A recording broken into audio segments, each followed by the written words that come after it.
Hi everybody, welcome to 2 Out the First for today. It is February the 3rd, 2023. Happy Friday to you. Hope you're going to have a great weekend. In the meanwhile, we'll have a great show for you leading into the weekend with a couple of stories, as the name of the show implies. And we are presented by our friends at French Lick Resort in French Lick, Indiana. Still plenty to talk about. We have one story that kind of relates to wrapping a bow around all kinds of things related to the PGA Tour schedule, elevated events, non-elevated events, some actions that we've seen from players and also sponsors alike to give us a sense of maybe where things are a handful of events into the year. And then on the back end of the show, second topic, we'll talk a little bit about some casual misogyny from Phil Mickelson, as well as just another bad tweet that he sent that I'm really not sure where he's going with things, and we'll come back to his approach to social media a little bit later. But first, let's talk about the PGA Tour schedule. We're basically a handful of events into the new year at this point. We've had an elevated event. We will have a bunch coming up in the next several weeks. And we've had some movement from players and sponsors, and really just kind of want to assess all of that together and see where we're at a handful of events in with this new experiment, because we've never had this before. We've never had such a obvious and official difference between tournaments on the schedule. Back in the day, there used to be the Tiger Tour, right? All the tournaments the Tiger played typically had great fields, great attendance, and great support, great viewership, because that was when the best golfer in the world, maybe the best golfer ever to play golf, was playing. And all the other events kind of paled in comparison. So if Tiger supported your tournament, you were in business. If not, you were, I won't say fighting for scraps, but you weren't getting the number one player in terms of popularity and capability. And that meant a big difference between your event and the events that got Tiger. But now we've got these elevated events. And so we've got, 20, 25 guys that have committed to taking PIP money in exchange. They're going to play in these designated events, 17 of them, plus 3 more to get to 20 to support the PGA Tour. We know the 17 events, and obviously you get basically the top players in all of those, and we're going to see the full field list Friday at 5 p.m. Eastern for the Waste Management Phoenix Open next week. But I can promise you, it's incredible, and it's typically good, and it's going to be even better. And I think this is a little bit premature to talk about this topic, but I want to talk about it leading into next week and the following week, because then we've got Riviera after that, which is also an elevated event, is going to have a huge field. It's just going to be a tremendous couple of weeks, and we've got API and the players and the WGC match play. We've got a lot coming up, and we've talked about that on the show, but you have the start comparison of what you're seeing this week at Pebble Beach, where you have 7 of the top 50 in the world, and there's nothing wrong with having 7 of the top 50 in the world, except that when you spread that talent otherwise out, you've got approximately the same number of top 50 players at the LIV/Asian Tour event, the Saudi International, and then you've got, 3 or 4 top 50 players on the European Tour, the DP World Tour, competing in the UAE this week. And you've spread out things pretty well, but no one truly dominant event if you're looking at it against top 50 players. And so what has happened seemingly in things like this, weeks like this, where you've got 3 big tours competing together, you've diluted the product. You don't have big get-togethers in these weeks. You've got 3 different events that are very fractured in different time zones around the world, and it's really difficult to put all the eggs in the basket of any one of them, so it may be difficult to get interested in any single one of them. And that happens to fall on an event on the PGA Tour that's been around forever, has a great pedigree and history, that as recently as a decade ago featured Tiger Woods and Phil Mickelson in the final group together on Sunday, a battle that Phil Mickelson won, by the way, and made it one of the hottest events of the year. And now that's just not the case. And that's not to slam the players competing. They're excellent golfers. They're professional golfers. And some of them are going to develop into names someday. But most of them at the top of the leaderboard are not really going to strike a chord with the public sporting consciousness. So you've got this really kind of first event that's glaringly weak because of the designated event schedule, because of the influence of LIV, to a degree because of the DP World Tour, but really because of LIV here this particular week. And what does that mean for this tournament moving forward? Do you, if you're AT&T or the Tour, go to the Pebble Beach Pro-Am or go to the AT&T folks, and by the way, Randall Stevenson, who's the head of AT&T, is on the PGA Tour's board, and you say, look, next year we're going to pump in the money to make this an elevated event or designated event, and you're going to have a $20 million purse, you're going to have an incredible field, don't worry about it, we got you. as kind of a make good for the last several years of the Saudi International. I think that's the most likely strategy, and I don't think it's necessarily going to cost AT&T any extra sponsorship money, because if you've probably heard some of the rumors, if you haven't, I'm here to tell you, I don't think, and I'm pretty certain of this, I don't think all of the newly designated events have had their sponsors pony up that extra purse money. Some of that has come from the tour directly, because they have increased money available through rights fees through their contracts with Golf Channel and NBC and CBS and ESPN. So they're taking some of that money and putting it to work through prize money, not only through the Player Impact Program, which is now worth $100 million. So they're taking some of that extra money, giving it to the players, maybe a little bit sooner than they originally anticipated, but they're giving it to the players and then giving the sponsors a bit of rub and credit by making them an elevated event. Well, they could do that next year for AT&T, for example, and they could do that for 3 other events on the schedule. And that could kind of be your make good for having several years of weak fields up against the Saudi International and losing some of your regulars. Dustin Johnson's one of those people that used to play this tournament with Wayne Gretzky, gave it a little bit of rub, gave it a little bit of pub. Phil Mickelson, same thing, used to play this tournament, used to be a really big thing for him to play this tournament. That's not the case now. So some of the biggest patrons of Pebble Beach are now live guys, and you need to be able to attract top players into this tournament.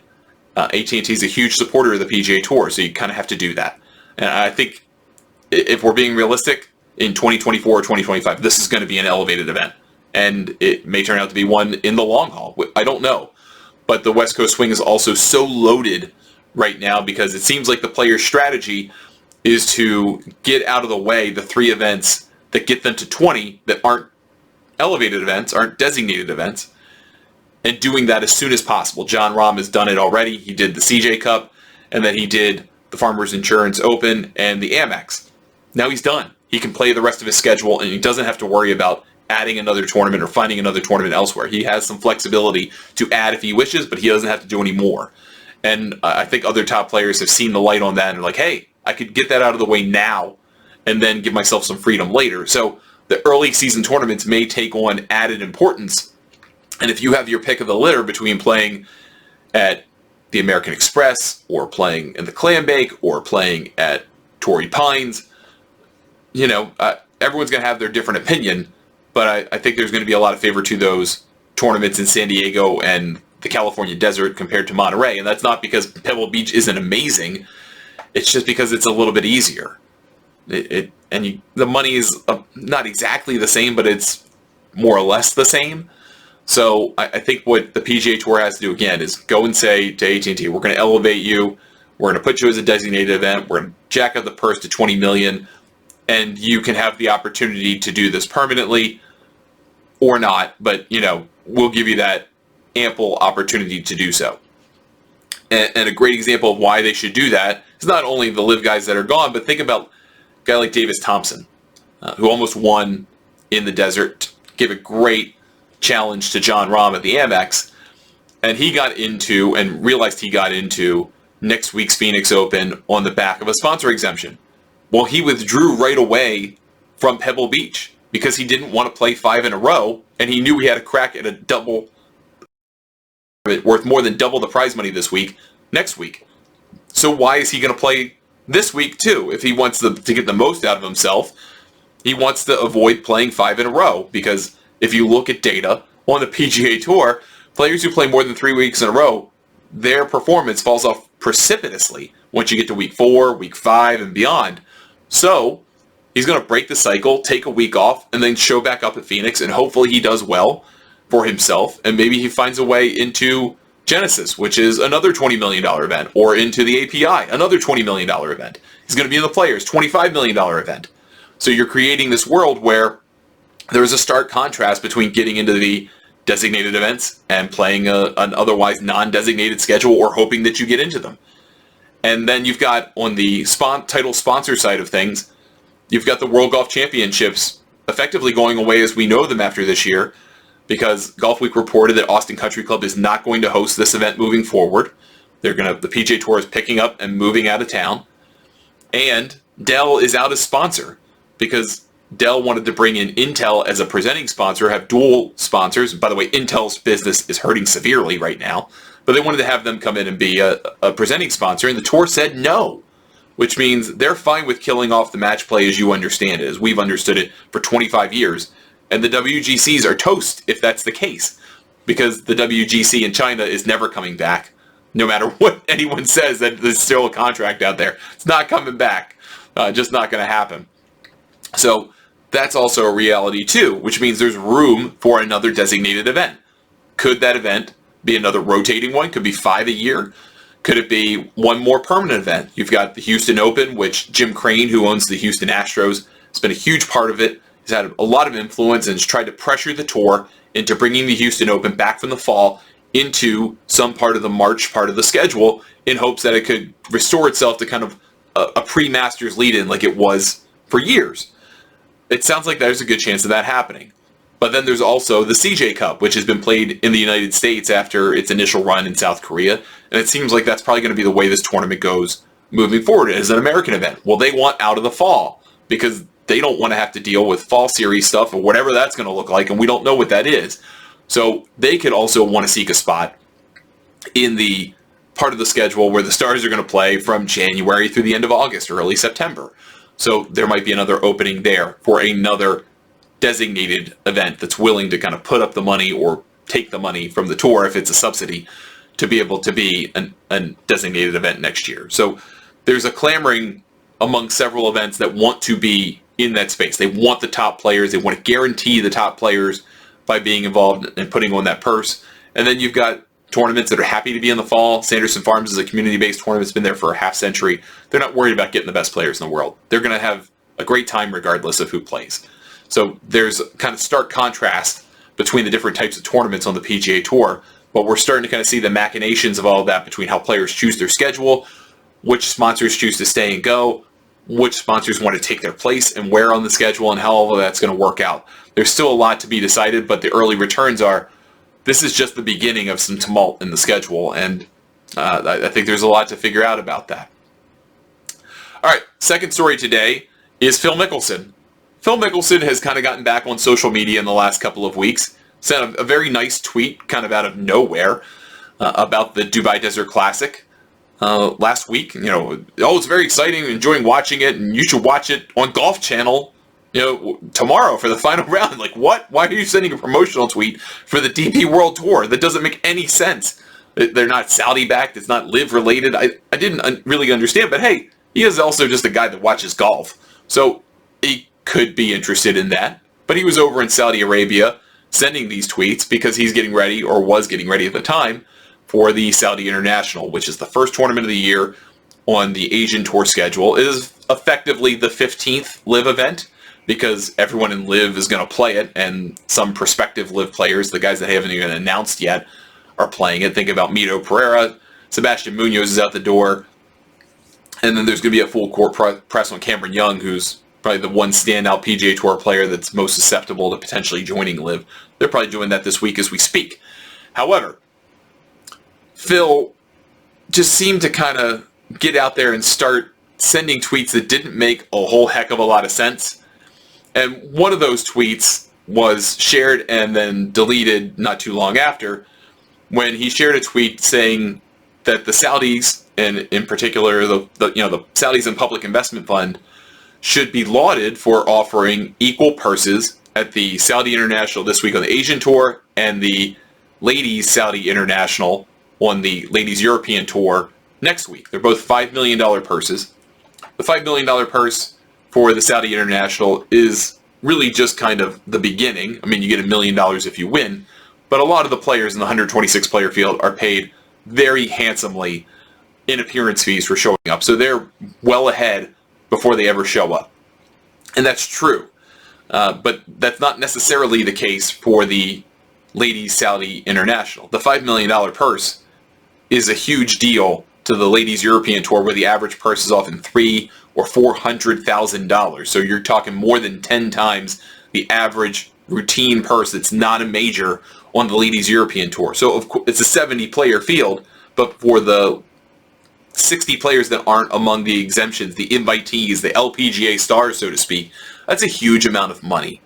And it's very difficult to turn that down as an opportunity when you could win $1 million at that point, maybe the money source doesn't really come into play in someone's thinking.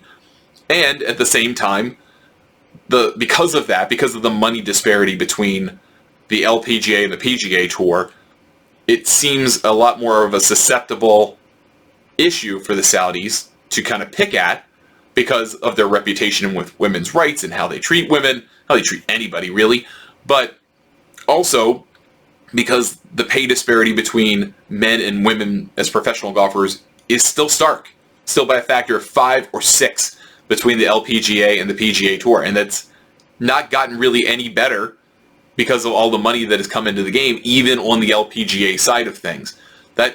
That multiplier is what it is. It still is what it is. But for top LPGA players, a $5 million purse is also still a lot of money. So they could get paid an appearance fee and they can go play this tournament. They could do incredibly well. That's why they've attracted a really good field for this tournament.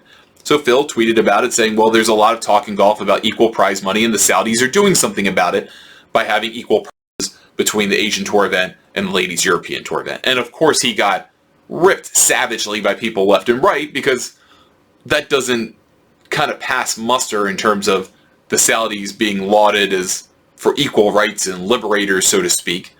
And he ultimately deleted the tweet, even though he's still factually correct. I mean, he's not wrong. The purses are equal. The appearance money might not be, but the purses are equal. And so I'm very curious why he kind of backed off of that and why he pulled that tweet out of space, other than the blowback. But he doesn't seem worried about blowback. And that leads into the second tweet that he sent that was awfully dumb. And you can even put that this seems dumber than the first, in my opinion. But he was speaking with former NFL player Danny Woodhead, who had shared a tweet basically about commenting about the desire to have kind of a LIV versus PGA Tour match. And Phil Mickelson responds, "Oh, it sounds great, but we would dominate them so soundly and it would be over so quick that TV would have to fill an hour of dead time. That's why it's not happening at this time." Shrug. First of all, it's never happening. That's never, ever happening. Second of all, people started to rip off smart replies to him because everything LIV generates a response, and everything particularly Phil or Reed or Poulter, that also generates a response.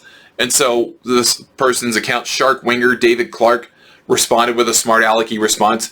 "Do you still play golf, Phil?" Which, I mean, hey, I realize if you get like hundreds of tweets at you with snarky things, you're going to fire back mean stuff. I'm on the receiving end of that sometimes. Maybe not to the volume of Phil Mickelson, but it doesn't feel good and it's not fun, and you really have to resist the urge to fire back. But if you do fire back, you have to be careful what you say, because then you just kind of potentially step into more deep water that eventually gets over your head, and it's really hard to extricate yourself from it. So Phil responds to this account, Shark Winger David Clark, by saying, "Ma'am, we are speaking guy talk. This isn't directed towards you." Now, I'm pretty sure David is a guy, so I think he's trying to be kind of almost like a, "Oh, sir, this is a Wendy's" kind of meme response to the tweet. But then it's just very casual sexism involved in there. And you could see the replies of, "Oh, wow, some casual misogyny from Phil. Color me surprised." Tweeting at Eamon Lynch because he gets tagged on everything LIV. "He is embracing Saudi culture." Someone else, "Making fun of women now, are we, Phil? Seems like the Saudis are rubbing off on you." And it's one of those things where you're like, what?